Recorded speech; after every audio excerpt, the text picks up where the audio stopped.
arrived in Wales at the beginning of December, when winter had already settled in slowly, like something that didn't intend to leave. It wasn't an aggressive cold, the kind that burns the skin. It was a constant, damp, patient cold. First it clung to the clothes, then to the bones, finally to the thoughts. It was the kind of cold that lingered even after the door closed. The village I moved to was far from the larger cities, surrounded by low hills and fields that, at that time of year, seemed permanently covered by a thin mist. The houses were old, almost all made of stone, built very close to each other, with dark roofs and small windows, as if they had been built less to let the light in, and more to resist what came from outside. The wind never stopped. It would descend from the hills, cross the narrow streets, and pound against the facades with a continuous sound, sometimes louder, sometimes softer.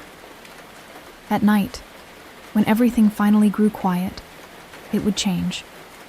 It didn't howl loudly. It didn't threaten. It just stretched out. Too long. Too drawn out. Like a whisper that didn't know when to end. More than once, while unpacking boxes or trying to organize some furniture, I had the impression that the wind carried something beyond sound. Something like a very distant voice, almost impossible to distinguish. I always attributed this to tiredness. It was easier to believe that. The people in the village were polite, always a nod. A quiet, good morning. Few questions. They weren't hostile, but they weren't outgoing either. Conversations rarely went beyond what was necessary. I was, without a doubt, the foreigner. I sensed it in small details, in the quick glances that looked away too soon, in the brief pauses before answers, in the way conversations never lasted long when I was around. There was no open rejection. There was distance. Christmas was approaching, but it was very different from what I was used to. There were no excessive flashing lights, no facades covered in glittering ornaments. Instead, 1 or 2 candles in the windows. A few simple wreaths hung on the doors. A soft, restrained lighting, directed more inward than outward. At night, the village was enveloped in a tranquil twilight, almost respectful. The few streetlights reflected on the damp ground, creating long, motionless shadows, as if nothing there sought to draw attention. In my own home, I did the bare minimum. I hung a small wreath on the door. I placed a few candles on the fireplace, and nothing more. I was alone. I didn't know anyone well enough to invite. There was no point in putting up a big decoration or thinking about a feast. For me, Christmas that year was just another date on the calendar, something that would pass quietly, just like the previous days. The first days of December blended into a simple routine: unpacking boxes, organizing closets, cleaning rooms that seemed never to have been used, learning the specific creaking sound of each floorboard. At night, the wind would always return to dominate everything. It would pass through the cracks in the house, circle the stone walls, and make the entire structure seem to cool down gradually, as if the house were breathing its own chill. There were times when the house felt colder than the air outside. Not just a physical cold. It was a feeling that was difficult to explain.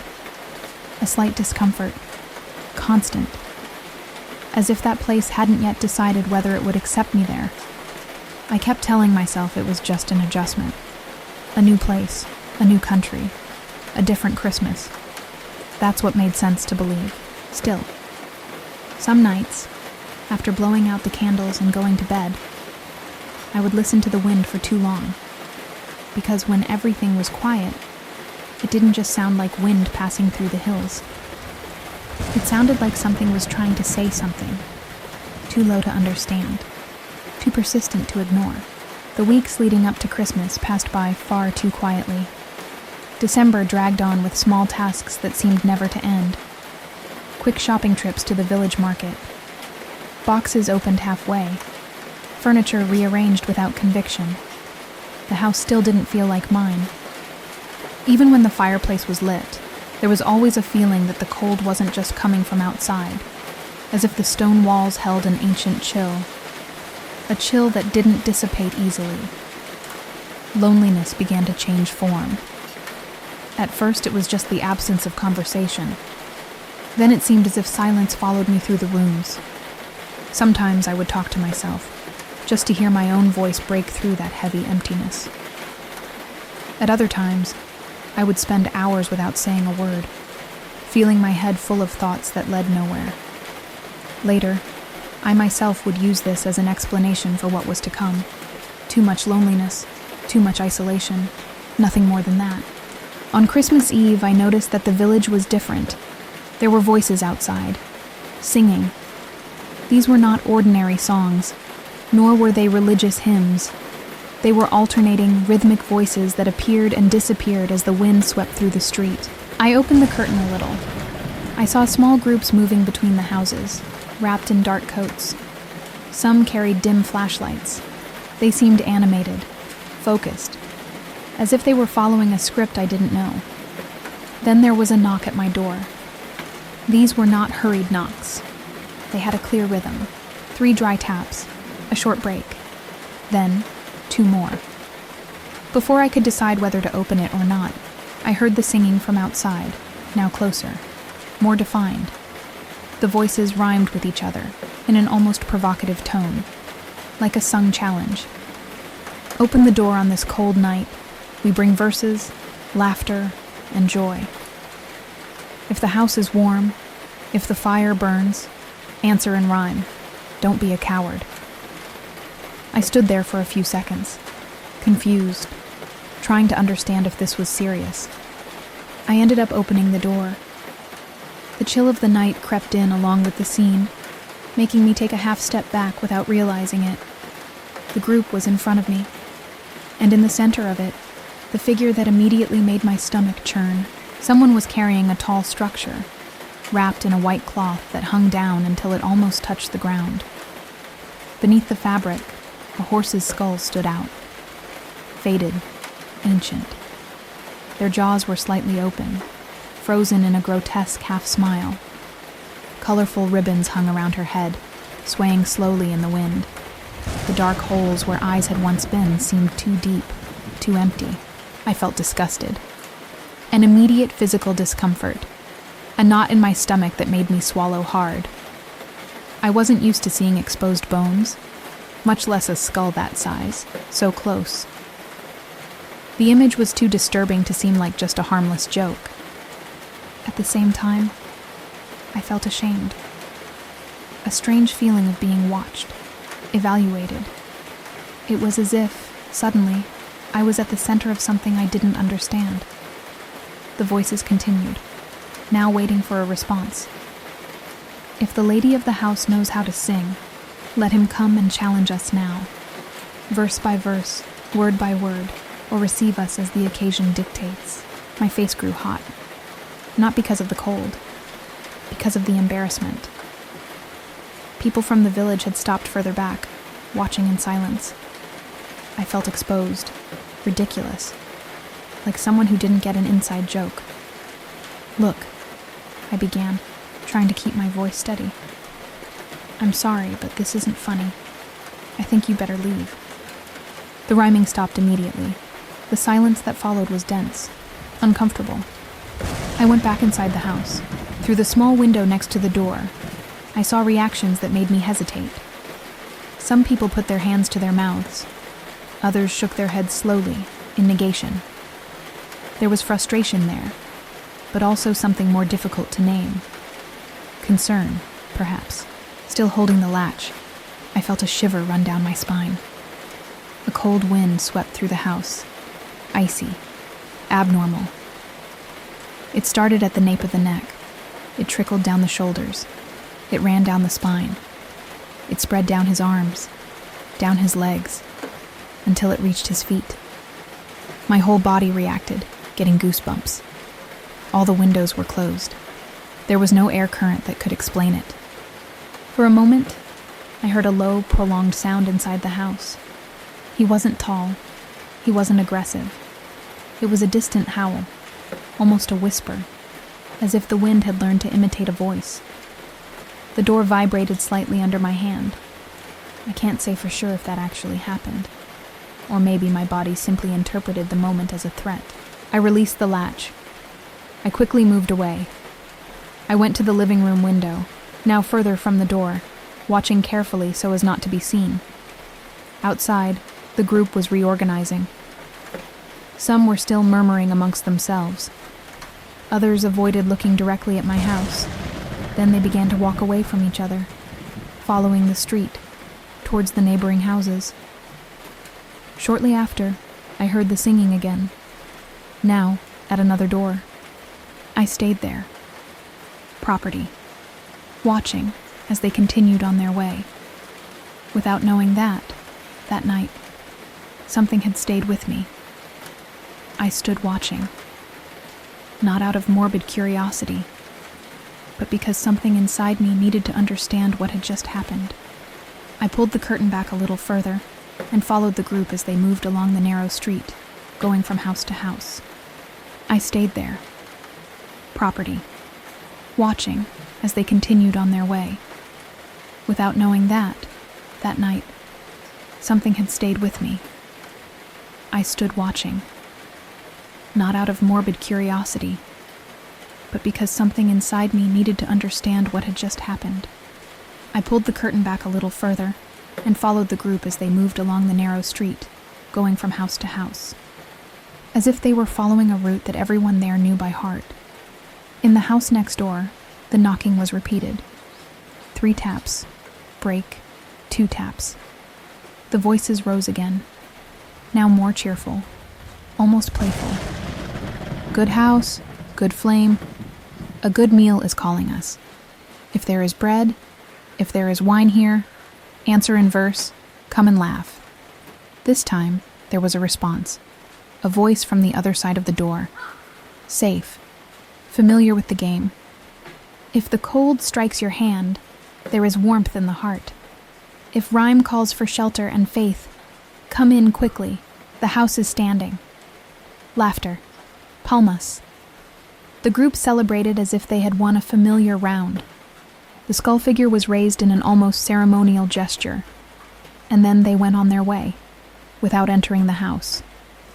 A few doors later, the result was different. The answer came hesitantly. Failure. The rhyme got lost in the middle of the verse. The group reacted immediately, celebrating defeat with enthusiasm. The door opened, and what I saw surprised me. Warm light, music, bottles being passed from hand to hand. Laughter. There was no tension. There was no fear. It was a party. People were coming and going. Hugs were exchanged. The white cloth swayed between moving bodies, and the skulls seemed like just another foreign element within something that, to them, was natural, familiar, old. That's when I understood. That wasn't a prank. It wasn't a random challenge. It wasn't something done against anyone. It was a tradition, a ritualized game played among villagers, a type of community celebration, a shared code that was passed from house to house, bringing together those who knew how to participate. Whoever made a mistake received all the consequences. Whoever won moved on. There were no real losers, except me. The realization came accompanied by a tightness in the chest. The loneliness, which until then had been just a silent backdrop, took shape. That was my first Christmas away from my family. My first December in a place where I didn't know anyone well enough to understand their customs. As I observed, I saw exactly that, belonging. People who knew when to answer, when to laugh, when to open the door. And I didn't know. Shame followed. I thought about how rude I must have seemed, slamming the door in the face of something that was clearly part of those people's lives. Maybe that was their way of including me. A strange invitation. Yes, but an invitation nonetheless. And I refused. The silence inside the house seemed to change. He didn't calm down any longer. It got heavy. It was as if the air had settled in a different way, denser. The sounds of the party in the distance contrasted sharply with the absolute stillness around me. I had the impression, brief, unsettling, that I wasn't alone, as if something were aware of my presence, occupying the spaces between the furniture, the shadows in the corners of the room. My body reacted before reason. My heart raced, his shoulders stiffened. I felt that same strange coldness run through the house, although nothing was visibly different. But I quickly forced an explanation. Shame, embarrassment, too much loneliness, too many thoughts. I had been rude. I had put myself outside without realizing it. That uncomfortable feeling could only be a reflection of that. Social guilt, nothing more. The kind of thing that grows when you're alone too much. Far from everything that is familiar, I pulled back the curtain. The voices continued down the street, growing ever more distant.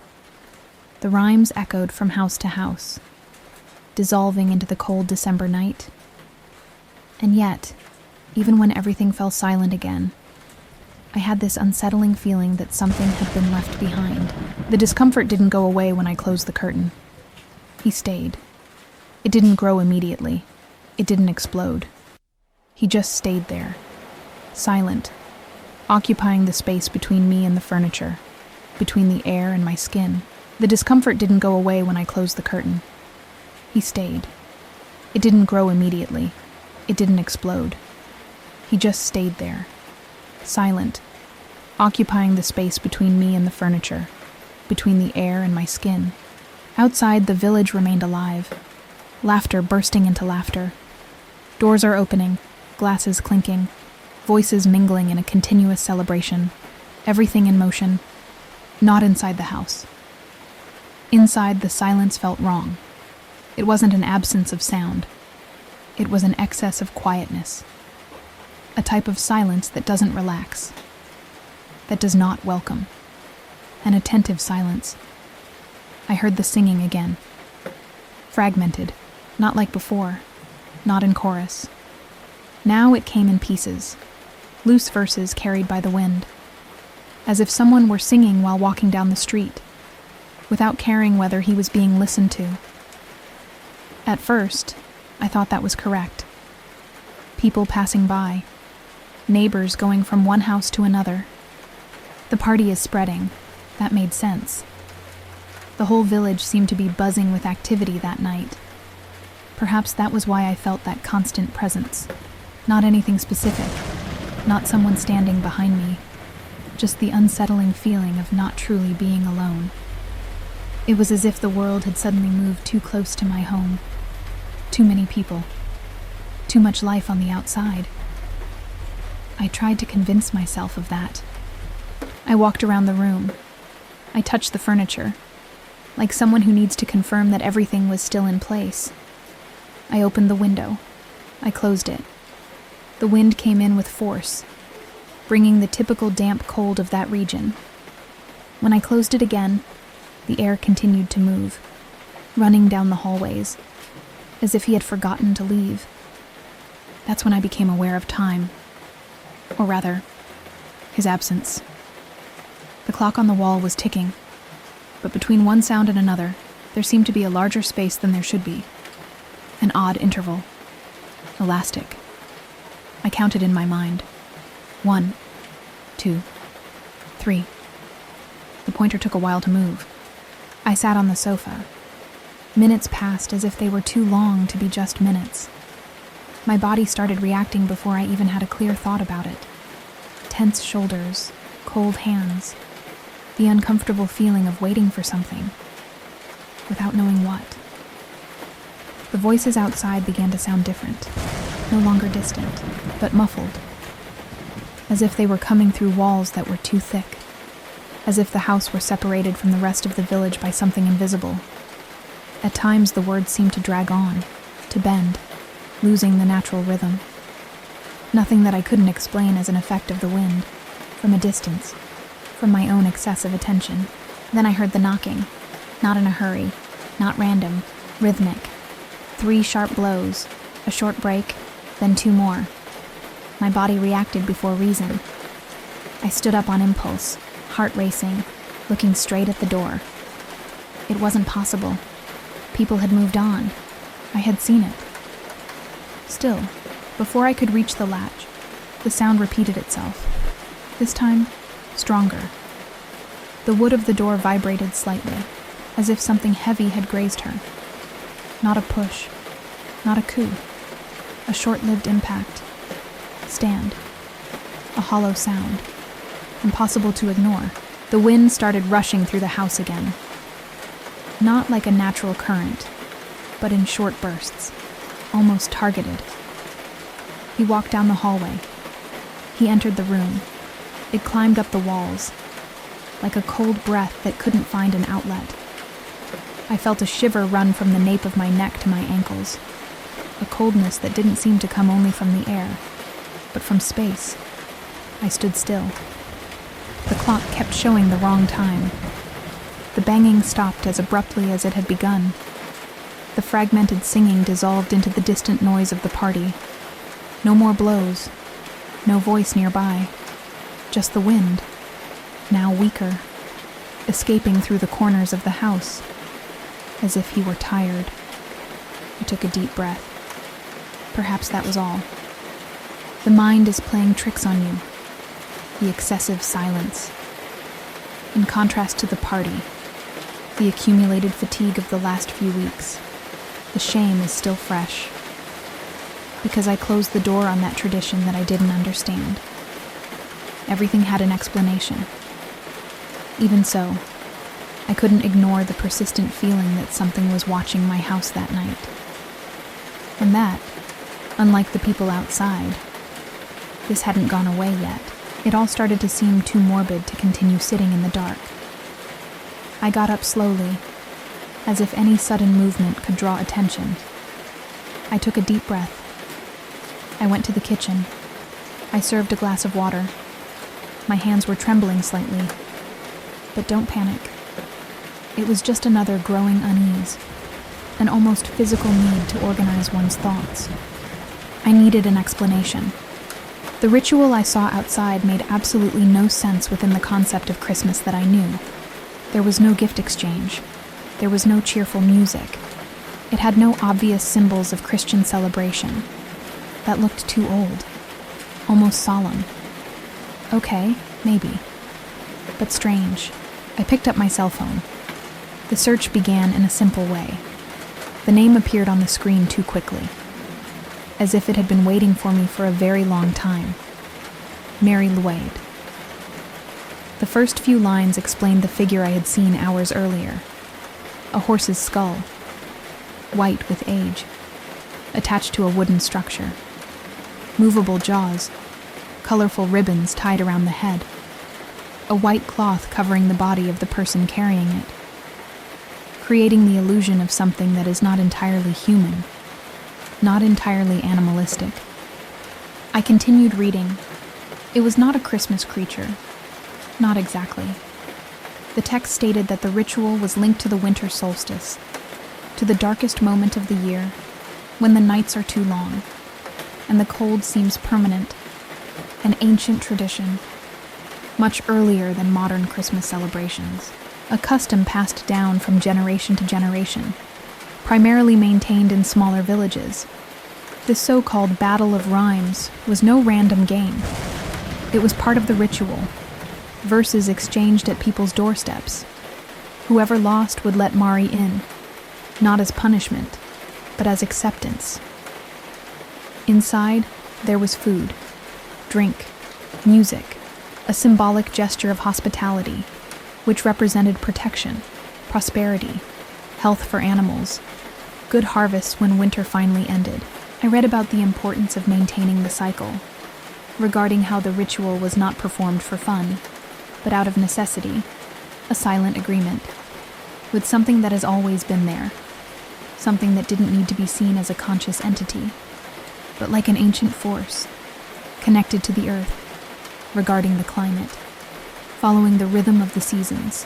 I closed my eyes for a moment. That was not just a social custom. It was an alignment. As I was reading, I realized that the world around me had changed. The silence was now absolute. No laughter, no distant corner, not a single step on the snow. I walked to the window. I carefully pulled back the curtain. The street was empty.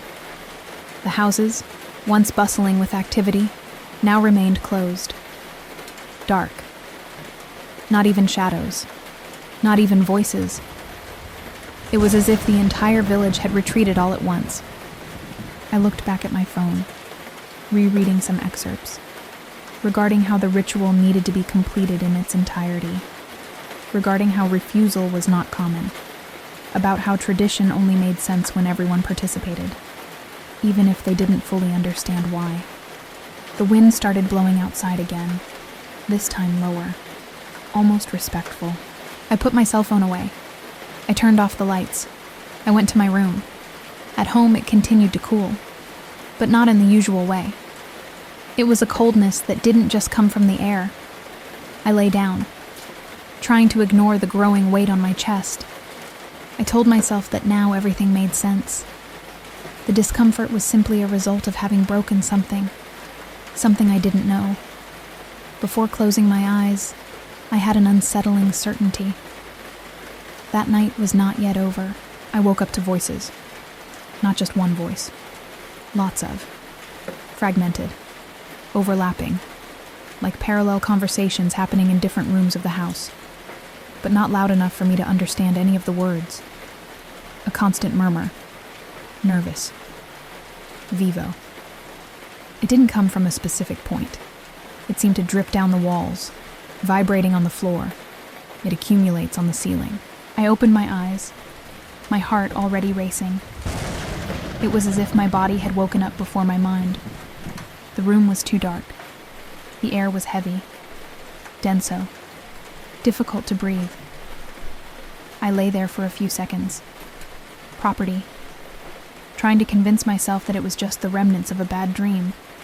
But the murmuring continued. Persistent. Too real. I got up slowly. The clock showed a little after 2 in the morning. There weren't 3 yet. Christmas wasn't over yet. That information struck me in a strange way, as if time were delayed. When my feet touched the ground, I immediately felt the cold run up my legs. A damp cold, which didn't just come from winter. It was as if the ground was absorbing heat from my body. I left the room. The hallway was different. Not in an obvious way. Nothing was broken. Nothing is glaringly out of place. But the door I remembered closing was open. The picture on the wall looked slightly crooked. The silence between one step and the next seemed too long. In the room, my stomach sank. The armchair had been dragged a few centimeters. Little. Enough for my body to realize it before my mind accepted it. The side table was misaligned. The kitchen door was ajar. Someone had been there.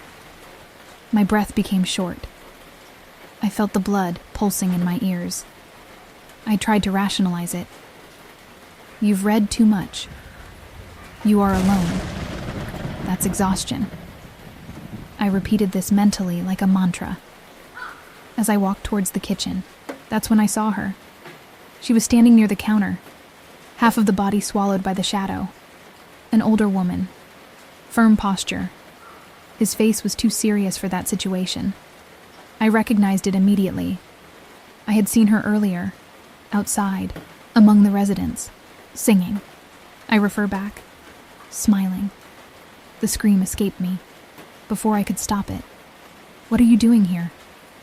My voice came out loud, trembling, almost unrecognizable. She wasn't scared. It didn't move. He just looked at me, like someone observing something they already expected to find there. You interrupted the cycle, he said. Too calm. That was rude. He didn't respond to the rhyme. I felt a knot forming in my stomach. I didn't know, I said quickly, words tripping over each other. I thought it was a joke, a prank. Nobody explained anything to me. She took a step forward. We can't leave it like this, he replied. If the cycle breaks, we all suffer. Who? I asked, leaning back until my back hit the wall. You... and who else? Before she could answer, I noticed movement around me. Shadows appeared at the edges of the room. First, down the hallway, then behind me, then on the stairs. Women started to appear, one by one, leaving rooms where I was absolutely certain there was no one. Some young girls, other elderly women, all silent. All eyes were fixed on me. My heart started racing. Violent blows to the chest, shortness of breath. My hands were trembling. My mind was spinning uncontrollably. This is not real. This can't be happening. I didn't do anything I didn't know. Get out of my house, I tried to say. But my voice cracked mid-sentence. They didn't answer. I took a step to the side, then another one. When I tried to run, I heard the sound of footsteps behind me. Many steps, disorganized, too close. Run. The sound of my own despair filled the house, shouting, furniture being knocked over, doors slamming. My body reacted before my head. Pure instinct. I was begging. I was trying to explain. He was trying to negotiate something I didn't even understand. The air seemed colder with each passing second. My legs hurt. My heart felt like it was about to explode. It felt like I was being pulled backward. It was as if something was gripping me with fear. Voices began to unite. No more rhyming. No more singing. A collective sound. Low. Firm. Unwelcoming. I screamed until my throat burned. Then silence. On the morning of the 25th, the snow covered the street evenly, intact, as if nothing had happened during the night. The front door of the house remained open, slightly creaking, with the cold wind that came in without resistance. Inside, there were no clear signs of a struggle.